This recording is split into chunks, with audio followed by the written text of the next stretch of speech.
വേടൻ എന്ന ആർട്ടിസ്റ്റ്, വേടൻ എന്ന മനുഷ്യൻ. വേടൻ എന്ന ആർട്ടിസ്റ്റ്. എന്തുകൊണ്ട് വേടൻ എന്ന ആർട്ടിസ്റ്റ്? എനിക്ക് ആ ആർട്ട് ഭയങ്കര ഇഷ്ടമാണ്. അയാൾ പറയുന്ന ആ ഒരു രാഷ്ട്രീയം, അപ്പൊ അയാളതാണോ ഒന്നും എനിക്കറിയില്ല. കാരണം പല സാഹചര്യങ്ങളും സീരിയസ്ലി ഞാൻ വീഡിയോയിൽ പറയുന്ന പോർട്രേറ്റ് ചെയ്യുന്ന ഒരാൾ തന്നെയല്ല ഞാൻ എന്റെ പേഴ്സണൽ ലൈഫിൽ എന്നുണ്ടെങ്കിൽ ആ ഡിഫറൻസ് ഞാൻ ഷോ ചെയ്യാൻ തുടങ്ങി കഴിഞ്ഞാൽ പിന്നെ എല്ലാവരും എന്നെ ഇപ്പുറത്ത് വെച്ച് അത് ജഡ്ജ് ചെയ്ത് ഇവൻ അത് തന്നെയല്ലേ എന്നുള്ളൊരു സംശയത്തോട് നോക്കും.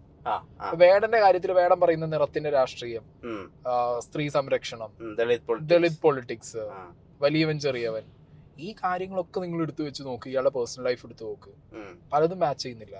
അപ്പൊ അങ്ങനത്തെ ഒരു സാഹചര്യത്തില് ഇപ്പൊ നമുക്കറിയാം പല മഹാനായ കലാകാരന്മാരും പിന്നെ അവരില്ലാത്തൊരു കാലത്ത് അവരുടെ കൃതികളും അവരുടെ എഴുത്തുകളൊക്കെ വേറൊരാളെ സബ് വെച്ച് എഴുതിച്ചതൊക്കെ പുറത്തു വന്നിട്ടുണ്ട്.